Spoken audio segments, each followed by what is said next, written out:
छत्रपति वीर शिवाजी महाराज की, छत्रपति वीर संभाजी महाराज की। महाराष्ट्र के राज्यपाल श्रीमान रमेश जी, मुख्यमंत्री एकनाथ जी, केंद्रीय मंत्रिमंडल के मेरे सहयोगी राजनाथ सिंह जी, नारायण राणे जी, उप मुख्यमंत्री देवेंद्र फडणवीस जी, अजित पवार जी, सीडीएस जनरल अनिल चौहान जी, नौसेना प्रमुख एडमिरल आर हरिकुमार, नौसेना के सभी साथी और सभी मेरे परिवारजन, आज 4 दिसंबर का ये ऐतिहासिक दिन हमें आशीर्वाद देता है। सिंधु दुर्ग का ऐतिहासिक किला, मालवण तारकर्ली का ये खूबसूरत किनारा, चारों ओर फैला छत्रपति वीर शिवाजी महाराज का प्रताप, राजकोट फोर्ट पर उनकी विशाल प्रतिमा का अनावरण और आपकी ये हुंकार हर भारतवासी को जोश से भर रही है। आपके लिए ही कहा गया है, चलो चलो नई मिसाल हो, बढ़ो नया कमाल हो, झुको नहीं, रुको नहीं, बढ़े चलो, बढ़े चलो। मैं नौसेना परिवार के सभी सदस्यों को नेवी डे पर विशेष रूप से बधाई देता हूं। आज के दिन हम उन शूरवीरों को भी प्रणाम करते हैं जिन्होंने मातृभूमि के लिए अपना सर्वोच्च बलिदान दिया है।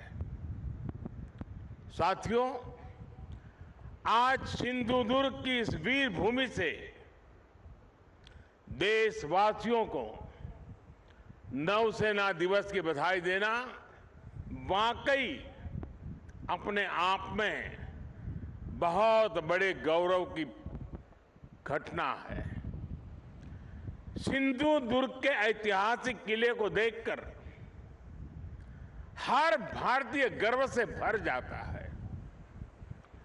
छत्रपति वीर शिवाजी महाराज जानते थे कि किसी भी देश के लिए समुद्री सामर्थ्य कितना जरूरी होता है। उनका उद्घोष था, जलमेव यस्य बलमेव तस्य, यानी जो समुद्र पर नियंत्रण रखता है वह सर्वशक्तिमान है। उन्होंने एक शक्तिशाली नौसेना बनाई। कान्होजी आंग्रे हो, मायाजी नाइक भाटकर हो, हीरोजी इंदालकर हो, ऐसे अनेक योद्धा आज भी हमारे लिए बहुत बड़ी प्रेरणा है। मैं आज नौसेना दिवस पर देश के ऐसे पराक्रमी योद्धाओं को भी नमन करता हूं। साथियों, छत्रपति वीर शिवाजी महाराज से प्रेरणा लेते हुए आज भारत गुलामी की मानसिकता को पीछे छोड़कर आगे बढ़ रहा है। मुझे खुशी है कि हमारे नेवल ऑफिसर्स जो अपलेट्स पहनते हैं, अब उसमें छत्रपति वीर शिवाजी महाराज की विरासत की झलक भी देखने को मिलने वाली है। नए एपोलेट्स भी अब उनकी नौसेना के प्रतीक चिन्ह की तरह ही होंगे। ये मेरा सौभाग्य है कि नौसेना के ध्वज को मुझे पिछले वर्ष छत्रपति शिवाजी महाराज की विरासत से जोड़ने का अवसर मिला था। अब एपोलेट्स में भी छत्रपति वीर शिवाजी महाराज का प्रतिबिंब हम सबको नजर आएगा। अपनी विरासत पर गर्व की भावना के साथ मुझे एक और घोषणा करते हुए आज गौरव हो रहा है। भारतीय नौसेना अब अपने रैंक्स का नामकरण भारतीय परंपराओं के अनुरूप करने जा रही है। हम सशस्त्र बलों में अपनी नारी शक्ति की संख्या बढ़ाने पर भी जोर दे रहे हैं। मैं नौसेना को बधाई दूंगा कि आपने नेवल शिप में देश की पहली महिला कमांडिंग अफसर की तैनाती की है। साथियों, आज का भारत अपने लिए बड़े लक्ष्य तय कर रहा है और उसे पाने के लिए अपनी पूरी शक्ति लगा रहा है। भारत के पास इन लक्ष्यों को पूरा करने के लिए एक बड़ी ताकत है। ये ताकत 140 करोड़ भारतीयों के विश्वास की है। ये ताकत दुनिया के सबसे बड़े लोकतंत्र की मजबूती की है। कल आपने देश के 4 राज्यों में इसी ताकत की झलक देखी। देश ने देखा जब लोगों के संकल्प जुड़ते हैं, जब लोगों की भावनाएं जुड़ती हैं, जब लोगों की आकांक्षाएं जुड़ती है, तो कितने सकारात्मक परिणाम सामने आते हैं। अलग अलग राज्यों की प्राथमिकताएं अलग है, उनकी आवश्यकताएं अलग है, लेकिन सभी राज्यों के लोग राष्ट्र प्रथम की भावना से ओतप्रोत है। देश है तो हम हैं। देश आगे बढ़ेगा तो हम आगे बढ़ेंगे। यही भावना आज हर नागरिक के मन में है। आज देश इतिहास से प्रेरणा लेकर उज्जवल भविष्य के रोडमैप तैयार करने में जुट गया है। लोगों ने नकारात्मकता की राजनीति को हराकर हर क्षेत्र में आगे निकलने का प्रण किया है। यही प्रण हमें विकसित भारत की ओर ले जाएगा। यही प्रण देश का वो गौरव लौटाएगा जिसका ये देश हमेशा से हकदार है। साथियों, भारत का इतिहास सिर्फ 1000 साल की गुलामी का इतिहास नहीं है, सिर्फ हार और निराशा का इतिहास नहीं है। भारत का इतिहास विजय का इतिहास है। भारत का इतिहास शौर्य का इतिहास है। भारत का इतिहास ज्ञान और विज्ञान का इतिहास है। भारत का इतिहास कला और सृजन कौशल का इतिहास है। भारत का इतिहास हमारे सामुद्रिक सामर्थ्य का इतिहास है। सैकड़ों वर्ष पहले जब ऐसी टेक्नोलॉजी नहीं थी, जब ऐसे संसाधन नहीं थे, तब उस जमाने में समंदर को चीरकर हमने सिंधु दुर्ग जैसे कितने ही किले बनवाए।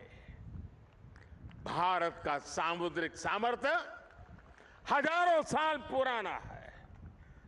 गुजरात के लोथल में मिला सिंधु घाटी सभ्यता का पोर्ट आज हमारी बहुत बड़ी विरासत है। एक समय में सूरत के बंदरगाह पर 80 से ज्यादा देशों के जहाज लंगर डालकर रहा करते थे। चोल साम्राज्य ने भारत के इसी सामर्थ्य के बलबूते दक्षिण पूर्व एशिया के कितने ही देशों तक अपना व्यापार फैलाया।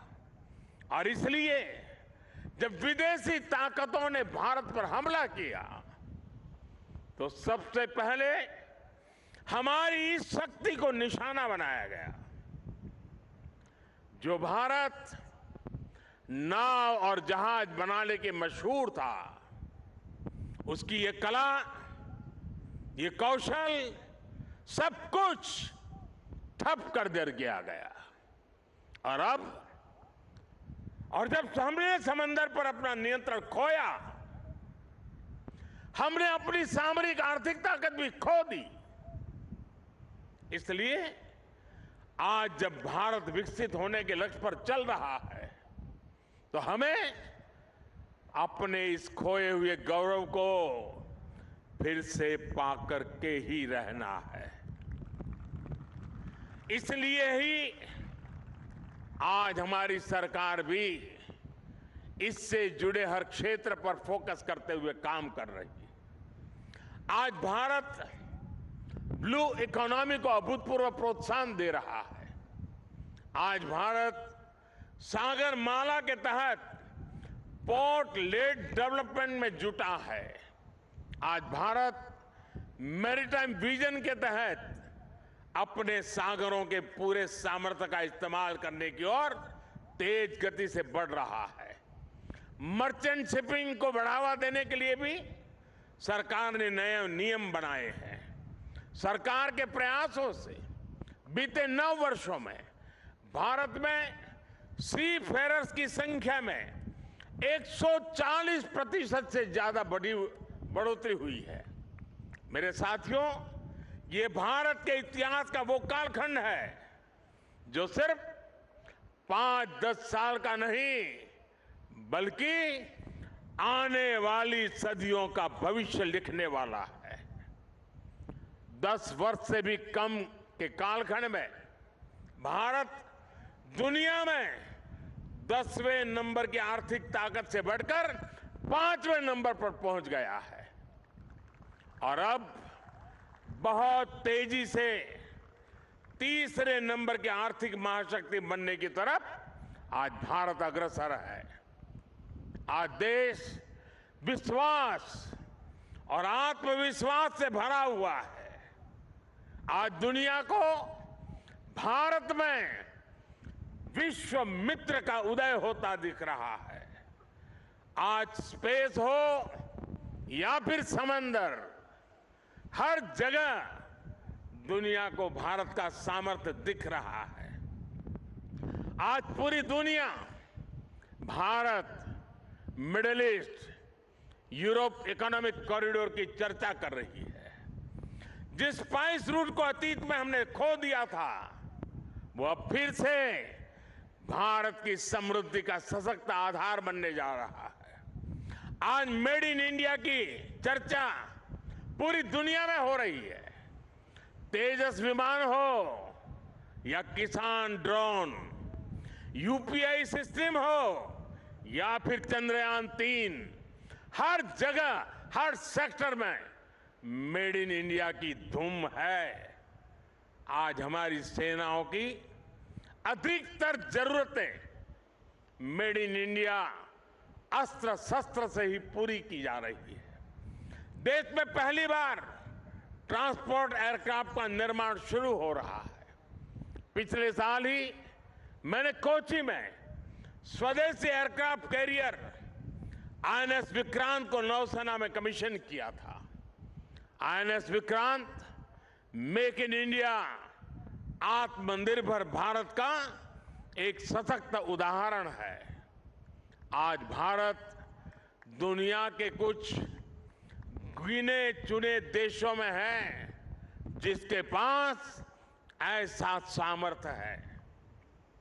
साथियों, बीते वर्षों में हमने पहले की सरकारों की एक और पुरानी सोच को बदला है। पहले की सरकारें हमारे सीमावर्ती और समुद्र किनारे बसे गांवों को, इलाकों को अंतिम गांव मानती थी। हमारे रक्षा मंत्री जी ने अभी उसका उल्लेख भी किया। इस सोच के कारण हमारे तटीय क्षेत्र भी विकास से वंचित रहे, यहां मूल सुविधाओं का अभाव रहा। आज समंदर किनारे बसे हर परिवार के जीवन को बेहतर बनाना केंद्र सरकार की प्राथमिकता है। यह हमारी सरकार है जिसने 2019 में पहली बार फिशरीज सेक्टर के लिए अलग मंत्रालय बनाया। हमने फिशरीज सेक्टर में लगभग 40,000 करोड़ का निवेश किया है। इस वजह से 2014 के बाद से भारत में मछली उत्पादन 80% से ज्यादा बढ़ा है। भारत से मछली का एक्सपोर्ट भी 110% से ज्यादा बढ़ा है। अपने मछुआरों की मदद करने के लिए सरकार हर संभव कोशिश कर रही है। हमारी सरकार ने मछुआरों के लिए बीमा कवर 2 लाख से बढ़ाकर 5 लाख किया है। देश में पहली बार मछुआरों को किसान क्रेडिट कार्ड का भी लाभ मिला है।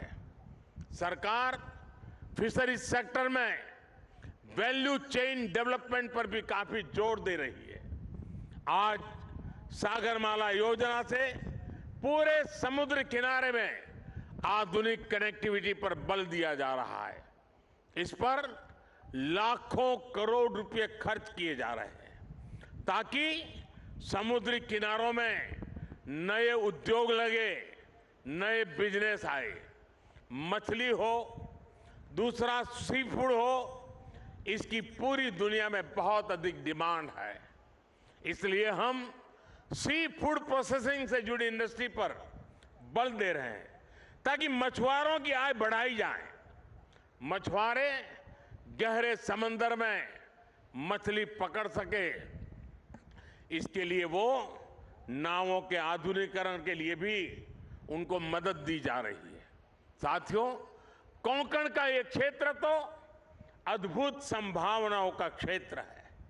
हमारी सरकार इस क्षेत्र के विकास के लिए पूरी प्रतिबद्धता के साथ काम कर रही है। सिंधुदुर्ग, रत्नागिरी, अलीबाग, परभणी और धाराशिव में मेडिकल कॉलेज खुले हैं। चिपी हवाई अड्डा शुरू हो चुका है। दिल्ली मुंबई इंडस्ट्रियल कॉरिडोर माड़गांव तक जुड़ने वाला है। यहां के काजू किसानों के लिए भी विशेष योजनाएं बनाई जा रही है। समुद्री तट पर बसे रिहायशों के क्षेत्रों को बचाना हमारी प्राथमिकता है। इसके लिए मैंग्रोव का दायरा बढ़ाने पर बल दिया जा रहा है। केंद्र सरकार ने इसके लिए विशेष मिस्ट्री योजना बनाई है। इसमें मालवन, अचरा, रत्नागिरी, देवगढ़, विजयदुर्ग सहित महाराष्ट्र की अनेक साइट्स को मैंग्रोव मैनेजमेंट के लिए चुना गया है। साथियों, विरासत भी और विकास भी, यही विकसित भारत का हमारा रास्ता है। इसलिए आज यहां इस क्षेत्र में भी अपनी गौरवशाली विरासत के संरक्षण का प्रयास हो रहा है। छत्रपति वीर शिवाजी महाराज के कालखंड में जो दुर्ग, जो किले बने हैं, उनको संरक्षित रखने के लिए केंद्र और राज्य सरकार संकल्पित है। कोंकण सहित पूरे महाराष्ट्र में इन धरोहरों के संरक्षण पर सैकड़ों करोड़ रुपए खर्च किए जा रहे हैं। हमारा प्रयास है कि पूरे देश से लोग अपनी इस गौरवशाली विरासत को देखने आए। इससे इस क्षेत्र में टूरिज्म भी बढ़ेगा, रोजगार, स्वरोजगार के नए अवसर भी बनेंगे। साथियों, यहां से हमें अब विकसित भारत की यात्रा और तेज करनी है। ऐसा विकसित भारत जिसमें हमारा देश सुरक्षित, समृद्ध और शक्तिशाली हो सके। और साथियों, आमतौर पर army day, air force day, navy day ये दिल्ली में मनाए जाते रहे हैं और दिल्ली में जो आसपास के लोग हैं वो उसका हिस्सा बनते थे और ज्यादातर इसके जो चीफ होते थे उनके घर के लोन में ही ये कार्यक्रम होते थे।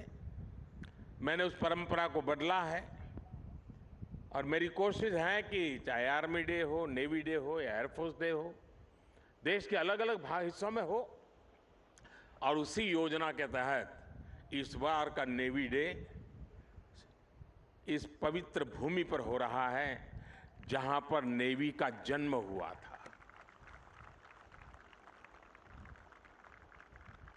और मुझे थोड़े समय पहले बता रहे थे कुछ लोग कि बोले पिछले सप्ताह से हजारों की तादाद में लोग आ रहे हैं इस हलचल के कारण। मुझे पक्का विश्वास है कि अब देश के लोगों का इस भूमि के प्रति आकर्षण बढ़ेगा। सिंधु दुर्ग के प्रति एक तीर्थ का भाव पैदा होगा। छत्रपति शिवाजी महाराज ने युद्ध के क्षेत्र में कितना बड़ा योगदान दिया था। जिस नेवी के लिए हम गर्व करते हैं उसकी मूल धारा छत्रपति शिवाजी महाराज से शुरू होती है। इसका गर्व आज देशवासी करेंगे। और इसलिए मैं नेवी के मेरे साथियों को, हमारे रक्षा मंत्री जी को मैं हृदय से बधाई देता हूं कि उन्होंने इस कार्यक्रम के लिए इस प्रकार के स्थान को चुना है। मैं जानता हूं ये सारी व्यवस्थाएं करना कठिन है, लेकिन इस क्षेत्र को भी लाभ होता है। बहुत बड़ी तादाद में जन सामान्य भी इससे जुड़ता है और विदेश के भी बहुत मेहमान यहां आज मौजूद हैं। उनके लिए भी बहुत सी बातें नई होगी कि नेवी का कंसेप्ट छत्रपति शिवाजी महाराज ने इतनी शताब्दियों पहले शुरू किया था। मैं पक्का मानता हूं जैसे आज G20 में दुनिया का ध्यान इस बात पर गया कि भारत सिर्फ विश्व की सबसे बड़ी डेमोक्रेसी है, इतना ही नहीं, भारत मदर ऑफ डेमोक्रेसी है। उसी प्रकार से भारत है जिसने नेवी की इस कंसेप्ट को जन्म दिया, सामर्थ्य दिया और आज विश्व ने उसको स्वीकार किया है। और इसलिए आज का ये अवसर विश्व पटल पर भी एक नई सोच के लिए निर्माण का कारण बनने वाला है। मैं फिर एक बार आज नेवी डे पे देश के सभी जवानों को, उनके परिवारजनों को और देशवासियों को बहुत बहुत शुभकामनाएं देता हूं, बहुत बहुत बधाई देता हूं। मेरे साथ पूरी शक्ति से एक बार बोलिए, भारत माता की, भारत माता की, भारत माता की। बहुत बहुत धन्यवाद।